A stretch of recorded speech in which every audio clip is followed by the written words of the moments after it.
Dengan Pak Marinsan, pengajar fisika. Kali ini kita akan membahas pada video ini tentang fluida dinamik atau fluida mengalir ya. Nah, dalam membahas fluida dinamik ini, kita dipersyaratkan sudah memahami beberapa poin berikut ya. Di antaranya fluida statis, hukum Newton tentang gerak, dan usaha dan energi. Itu syarat untuk kita masuk pelajaran fluida mengalir ya. Terus materi pokok yang akan kita bahas pada pembahasan fluida dinamik ini adalah fluida dinamik itu sendiri ya, fluida ideal, asas kontinuitas, asas Bernoulli ya, jadi ada 4 poin, dan penerapan dari asas kontinuitas dan asas Bernoulli, yaitu teori Torricelli, alat semprot ya, sayap pesawat, dan venturimeter. Nah, kita mulai materinya dari pengertian fluida ideal ya. Jadi kenapa kita harus memahami fluida ideal? Karena dalam perumusan baik asas kontinuitas maupun asas Bernoulli dengan asumsi bahwa fluida itu adalah ideal ya. Nah, coba perhatikan aliran air dari keran ini. Kita akan menemukan ada 2 jenis aliran di sini ya, ada 2 jenis aliran. Yang pertama ini, ketika jatuh ini, yang di lingkar ini, itu membentuk aliran yang teratur ya. Jadi ada garis alirnya, ada garis alir. Jadi tiap titik itu ada garis alirnya, tidak saling bertumbukan, tidak berputar gitu. Jadi aliran seperti ini disebut aliran streamline ya. Sedangkan ketika air sudah sampai di genangan di ember ini, maka ada gerakan acak yang tidak teratur. Mungkin seperti ini ya. Jadi ini namanya turbulen. Jadi ada yang teratur, ada yang turbulen. Nah, sekarang kita coba kita pahami sifat dari fluida ideal. Ada 4 ya. Yang pertama kita sebut ini incompressible. Apa itu incompressible? Ketika fluidanya mengalami tekanan sebesar apapun ya, maka volumenya tetap, tidak seperti ini. Ketika ditekan jadi kempes, volumenya kecil, itu compressible. Jadi ini incompressible. Jadi sifat yang pertama adalah incompressible, diberi tekanan tapi volumenya tetap. Yang kedua, fluida ketika bergerak tidak mengalami gesekan.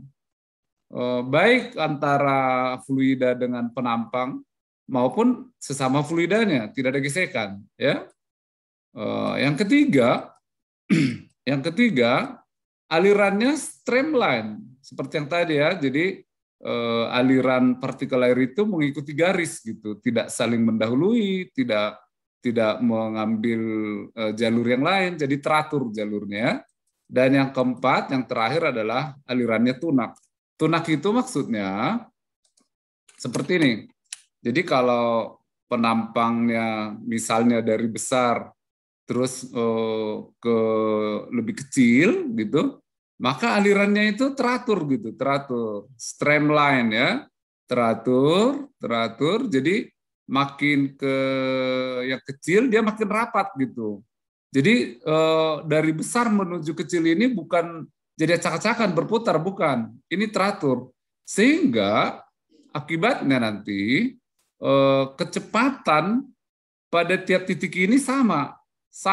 Jadi tidak ada bagian yang lebih cepat. Bahkan di sini ketika menuju penampang yang lebih kecil tetap sama. Di sini juga sama. Maksudnya kecepatan dalam satu vertikal ini sama. Tunak namanya ya, tunak. Sehingga ketika di tempat yang besar ini lambat karena penampangnya besar, maka di penampang yang kecil akan cepat dan semua partikel ini kecepatannya sama gitu. Jadi kita ulangi 4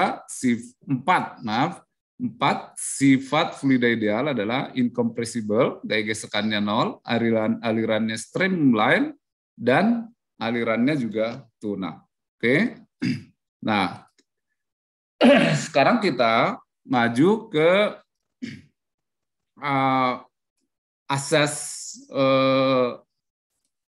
salah satu asas dari fluida ideal ya. Coba lihat gambar ini. Supaya airnya lebih jauh memancarnya diapain coba ya, kita semua pernah mengalami ini ya, supaya pancaran air ketika menyiram tanaman kita perkecil ujungnya. Ketika ujungnya diperkecil kecepatan airnya jangkauan airnya makin jauh gitu, makin jauh. Nah, kenapa itu kita akan bahas dalam asas kontinuitas ya. Nah, perhatikan gambar berikut ya. Jadi ini ada saluran air di mana pada A1 itu lebih besar daripada saluran berikutnya itu A2. Nah, kita ambil massa yang sama pada penampang besar dengan penampang kecil. Tentu ini jaraknya delta X1, ini delta X2, delta X1-nya lebih kecil ya karena lebih besar ya, lebih besar volumenya. Nah, karena fluida ini ideal, incompressible, sekalipun kecepatannya makin tinggi, maka volumenya tetap nggak berubah ya. Tekanannya berubah, volumenya tidak berubah. Sehingga pada A1 ini kita bisa menuliskan massa fluida yang ditebal ini delta M1 itu sama dengan massa jenis kali volume ya. Volumenya itu sendiri luas alas kali panjang A1 kali delta X1, sehingga massanya adalah rho A1 V1 delta T ya. Delta T itu adalah waktu. Kecepatan kali waktu adalah jarak ditempuh. Sedangkan untuk penampang 2 ya pada A2 maka massa ini delta M2 itu sama dengan rho A2 V2 kali delta T gitu ya. Jadi sama. Nah, selanjutnya kalau kita buat persamaannya dia akan menjadi seperti ini ya, delta M1 sama dengan delta M2 berarti rho kali A1 V1 delta T sama dengan rho A2 ya V2 delta T ya. Nah, delta T-nya tentu sama, jadi dalam waktu yang sama ini mencapai jarak yang lebih jauh, maka lebih cepat ya daripada delta X1. Delta T-nya sama, rho-nya sama-sama air, tidak ada yang berubah, sehingga dapatlah kita rumus A1 kali V1 sama dengan A2 kali V2. Artinya kecepatan 2 sama dengan A1 ya, A1 per A2 kali V1. Maksudnya apa? Kalau perbandingan penampang 1 dengan penampang 2 jauh lebih besar, misalkanlah 10 kali, maka kecepatan V2-nya dari V1 10 kali gitu. Jadi untuk membuat lebih cepat tinggal buat aja penampangnya lebih kecil. Makin kecil penampangnya, kecepatannya makin besar. Oke? Inilah persamaan kontinuitas dari asas kontinuitas. Jadi ini asas kontinuitas atau ini kita sebut persamaan asas kontinuitas ya. Sekali lagi, luas kali kecepatan fluida konstan pada berbagai luas penampang. Oke, itulah yang pertama asas kontinuitas. Nah,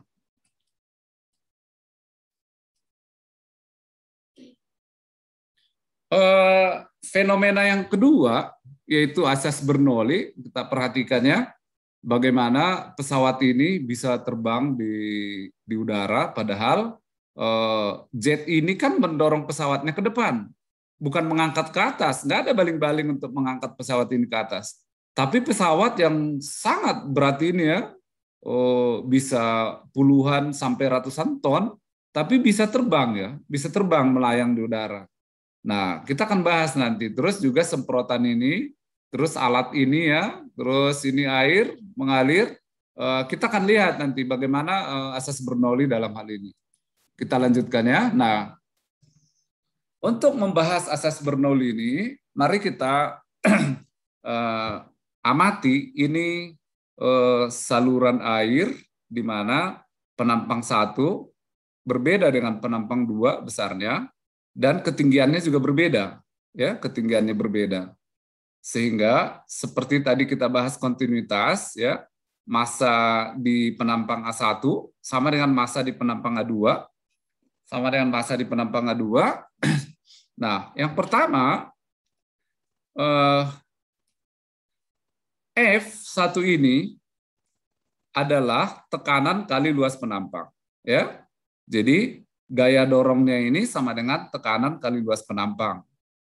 Tentu supaya airnya naik ke atas itu karena gaya dorong tekanan di bawah harus lebih besar daripada di atas, ya. Terus ini tekanan dari penampang 2 yang melawan juga ada karena ini atmosfer dari luarnya, ada atmosfer. Ini mungkin ada mesin mendorongnya. Jadi F2 ini melawan, berapa F2 adalah P2 kali A2. Ya, sehingga usaha rumusnya kan F kali delta X, ya.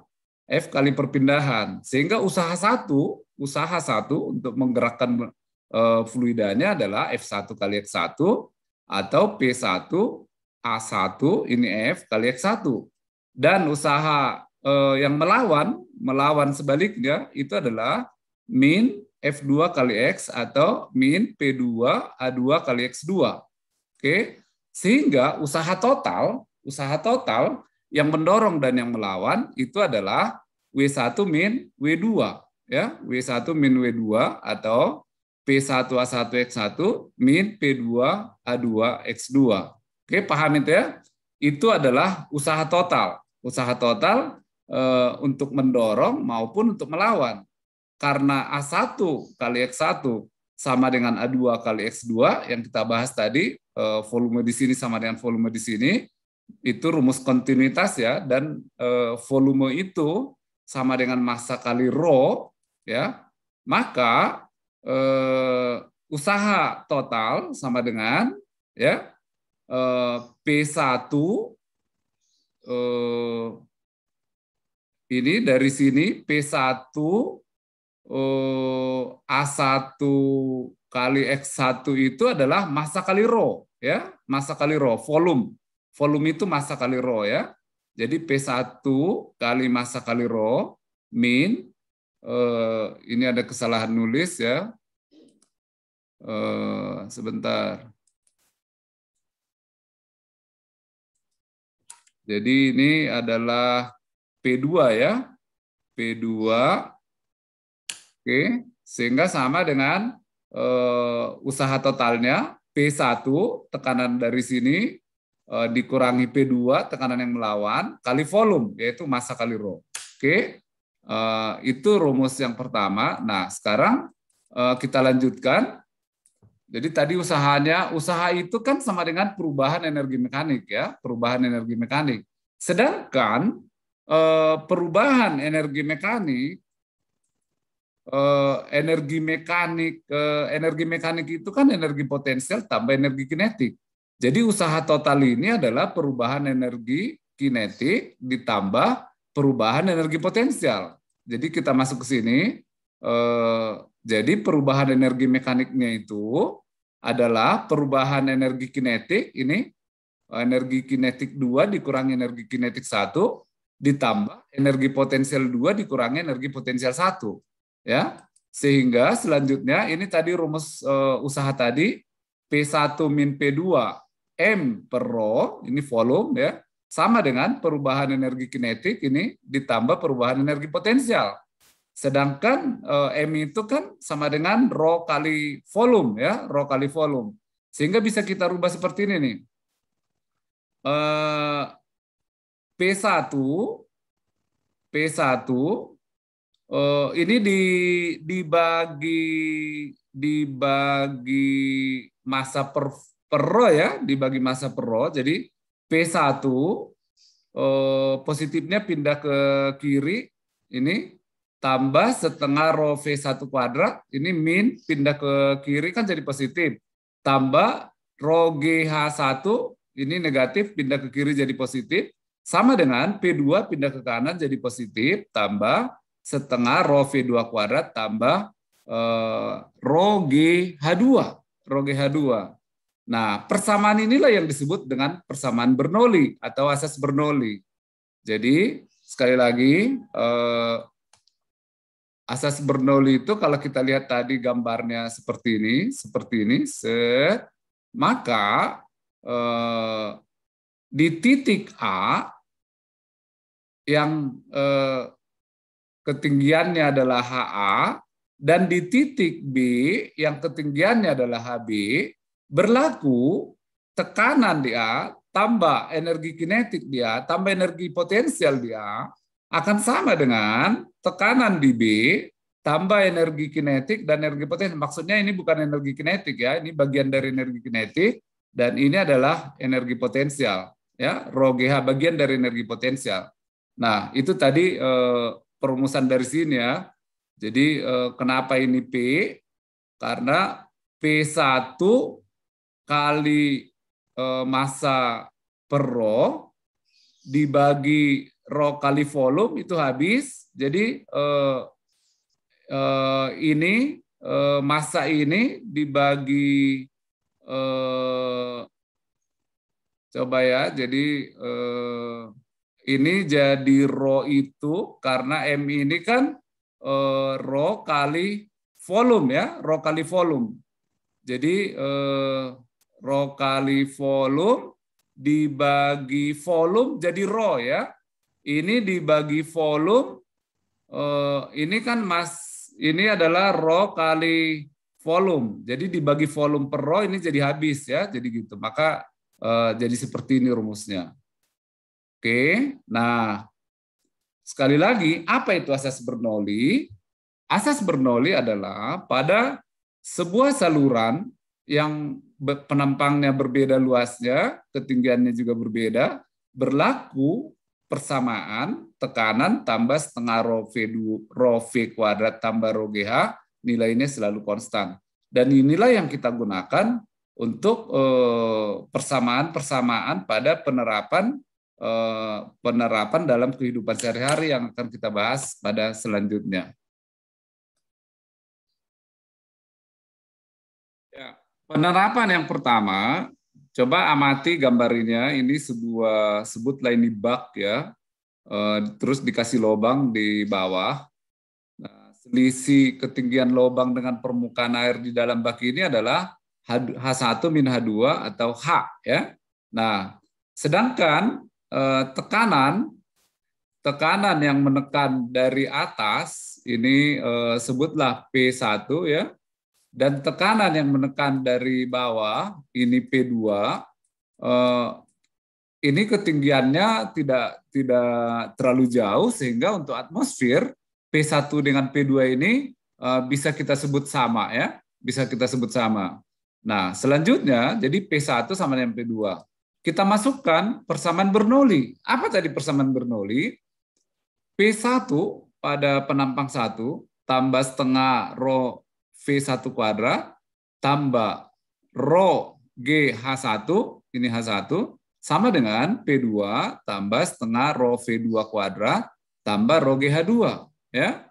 Nah, P1 dengan P2 itu sama. Coret saja. Ya. Ini coret. Oke.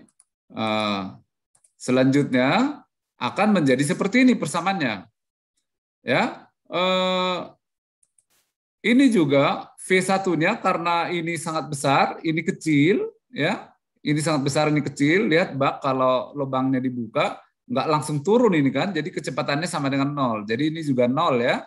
Ini juga 0. Sehingga rho GH1 ya ini P1 dengan P2 dicoret, tinggal rho GH1 sama dengan setengah rho V2 kuadrat tambah rho GH2. Paham ya? Nah, selanjutnya setengah rho V2 kuadrat sama dengan rho GH1 min H2. H1 min H2 itu kan H ini ya. H. Delta H.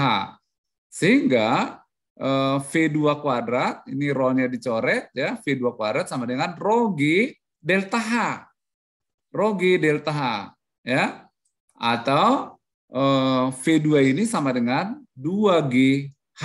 H itu adalah selisih H1 dengan H2. Ini sama dengan kecepatan gerak jatuh bebas, kan? Sama dengan kecepatan gerak jatuh bebas. Dan inilah yang disebut dengan teori Torricelli. Ya, ingat, yang pertama ini adalah teori Torricelli. Ya, penerapan yang kedua itu pada konstruksi sayap pesawat, ya. Jadi sayap pesawat itu itulah yang mengangkat pesawat itu sehingga dia bisa melayang di udara. Coba perhatikan ya, ini sayap pesawat itu dirancang seperti ini, ya. Jadi di atas ini lebih, kalau kita lihat jaraknya di atas ini lebih panjang perjalanannya daripada di bawah, ya. Nah, sementara udara ini kan sama kecepatannya. Lihat, ketika dia udara melewati jarak yang lebih jauh dengan jarak yang lebih dekat karena lurus, sementara udaranya sebenarnya kan diam, pesawatnya yang jalan. Tapi seolah-olah udaranya yang bergerak, sayapnya yang berhenti, ya. Nah, perhatikan sekarang di sini, kecepatan di atas itu jadi lebih besar. Kecepatan di atas lebih besar. Kenapa? Karena jarak yang ditempuh dengan waktu yang sama lebih panjang, jadi kecepatannya lebih besar. Apa akibatnya kalau kecepatannya lebih besar? Nanti kita lihat. Sedangkan oleh atmosfer, oleh rho GH-nya, ini pesawat tebal pesawat ini sangat tipis, ya, nggak sampai puluhan meter. Jadi tekanan atmosfernya atas dan bawah sama saja. Sehingga kita bisa merumuskan seperti ini, ya. Ya, H1 dianggap sama dengan H2 karena pesawatnya sayapnya tipis, sehingga kita masuk ke rumus ini. P1 rho GH1-nya dengan rho GH2 di sebelah kanan dicoret karena hanya sama. Setengah rho V1 kuadrat. V1 ini adalah kecepatan udara di atas. P1 adalah tekanan udara di atas saya. Sama dengan P2, tekanan udara di bawah pesawat, dan setengah rho V2 kuadrat. V2 itu kecepatan udara di bawah. Karena V1 lebih besar dari V2, seperti tadi kita bahas, maka lihat P1 min P2 sama dengan setengah rho V2 kuadrat min V1 kuadrat, ya. Sehingga yang terjadi adalah karena kecepatan di atas lebih besar, lihat persamaan ini, ya. Lihat persamaan ini. Kecepatan di atas lebih besar daripada kecepatan 2. Jadi nilai yang saya lingkarin ini lebih besar daripada nilai setengah rho V2 kuadrat. Akibatnya, karena ini lebih besar, maka P1-nya lebih kecil daripada P2. Ya, sekali lagi saya gambarkan di sini. Gini kira-kira, ya. Set. P1-nya ini, P2-nya ini, ya. Ini V1, ini V2, ya. V2. Nah, karena V2-nya lebih kecil, ini setengah rho V2-nya lebih kecil, akibatnya P2-nya lebih besar. Jadi P2 ini lebih besar. Kalau P2 lebih besar dari P1, ini luas penampangnya A, maka ada gaya angkat ke atas. Ada gaya angkat, ada F. Berapa besar gaya angkatnya adalah delta P kali A. Selisih tekanan dikali luas penampang pesawat. Jadi makin luas penampang pesawatnya, gaya angkatnya makin besar. Paham, ya? Jadi sekali lagi, fenomena pada pesawat itu adalah penerapan dari asas Bernoulli. Kenapa? Dirancang sayap pesawat itu melengkung ke atas supaya kecepatannya lebih besar di atas daripada di bawah, sehingga tekanan di atas lebih besar. Akibatnya selisih tekanan 2 yang ke atas dengan P1 ke bawah lebih besar ke atas, selisih tekanan dikali luas penampang jadi gaya angkat. Itulah gaya angkat sayap pesawat. Nah, kita juga bisa lihat ini pada misalnya mobil balap dirancang seperti ini, gitu kan. maka udara di atas juga lebih tekanan di udara di atas lebih cepat daripada di bawah. Tekanan di atas lebih kecil sehingga agak terangkat juga ini mobil ini kalau kecepatannya makin besar. Oke, itulah asas Bernoulli pada pesawat. Ya, penerapan yang ketiga namanya venturimeter ya. Venturimeter itu adalah alat untuk mengukur laju aliran fluida dalam pipa. Jadi fluida di sini maksudnya gas ya. Jadi gas mengalir di atas pipa atas ini, dan di sini ada manometer di bawah ini. Nanti kita akan melihat selisih ketinggian fluida di bawah, di A dengan di B selisih ketinggiannya, maka dengan rumus yang ada kita bisa menentukan kecepatan fluidanya berapa gitu ya. Nah, sekarang coba kita simak selanjutnya. Ini persamaan kontinuitas bahwa A1 V1 ini V1 ini A1 sama dengan A2 V2 ya. Sehingga V2 itu kecepatan fluida pada penampang lebih kecil ini sama dengan A1 per A2 kali V1. Oke. Nah, sekarang persamaan Bernoulli pada penampang 1 dan penampang 2 yang lebih kecil ya. Tinggal masukkan aja rumus tadi ya, P1 tambah rho setengah rho V1 kuadrat tambah rho GH1 itu di titik ini sama dengan P2 tambah setengah rho V2 kuadrat tambah rho GH2 di titik ini. Ya, karena hanya sama, jadi lihat di titik ini dengan di titik ini hanya sama ya, hanya sama. Sehingga hanya dicoret gitu, bukan hanya, semuanya ini dicoret, ini semua dicoret, jadilah P1 tambah setengah rho V1 kuadrat sama dengan P2 tambah setengah rho V2 kuadrat. Oke, kita masukkan V2 sama dengan A1 per A2 kali V1 ke V2 ini, maka didapatlah persamaan seperti ini ya. Jadi P1 sama dengan setengah rho V1 kuadrat tambah P2 tambah setengah rho ya, V2-nya diganti menjadi A1 V1 per A2 di kuadrat. Oke. Nah, itu persamaan Bernoulli di garis ini. Sekarang kita hubungkan dengan manometernya ya. Jadi ini P1 min P2, ini tinggal dipindah aja sama dengan setengah rho V1 kuadrat dikali ya A1 kuadrat per A2 kuadrat dikurangi A2 kuadrat per A2 kuadrat kan 1 ya. Jadi persamaannya jadi seperti ini ya, persamaan di atas jadi seperti ini. Oke, nah sekarang amati titik A dan titik B ya. Saya nggak usah gambarkan lagi di sini nih. Titik A itu ada di sini. Titik A itu ada di sini nih. Ini titik B ada di sini. Ya. Hukum utama hidrostatik, tekanan di A harus sama dengan tekanan di B. Kenapa? Karena sama ketinggian, zat cairnya juga sama. Ya. Oke.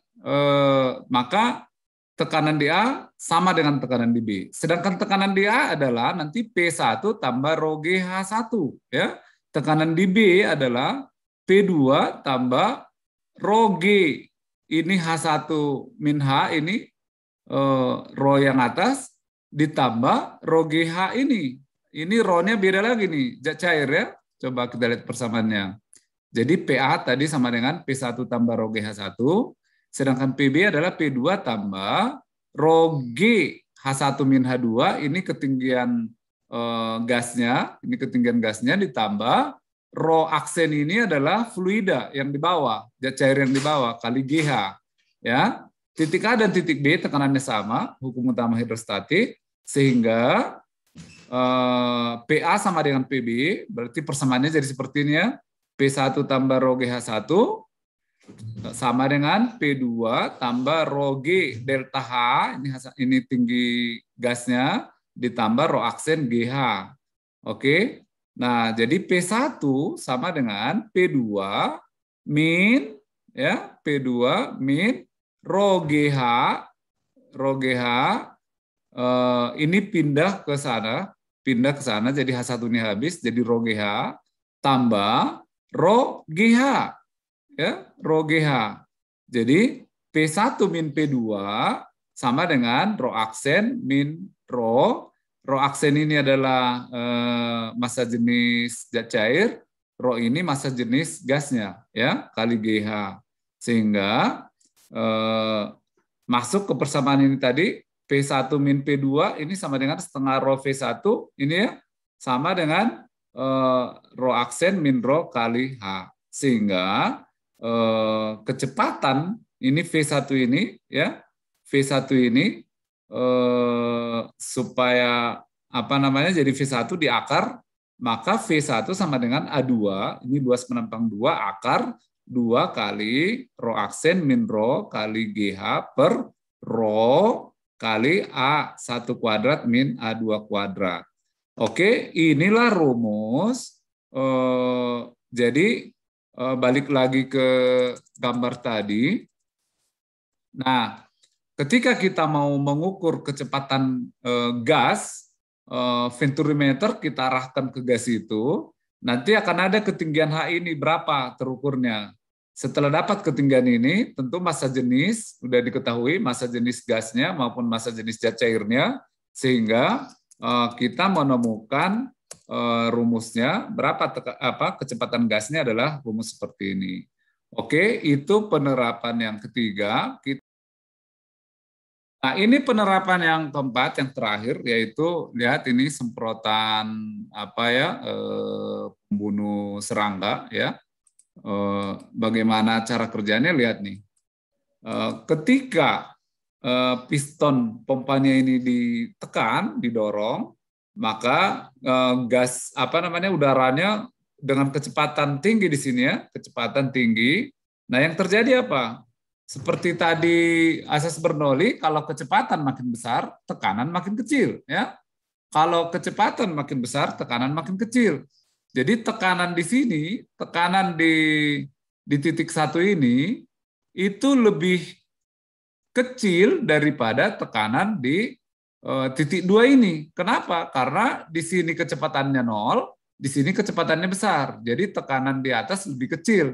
Kalau tekanan di atas lebih kecil daripada tekanan di bawah, maka akan ada gaya dorong, ke atas, gaya dorong, sehingga fluida ini, cairan racun nyamuk ini akan naik ke atas. Nah, ketika cairannya sampai di sini, didorong sama gas, maka tercemburlah pembunuh nyamuknya berupa semburan gas ya.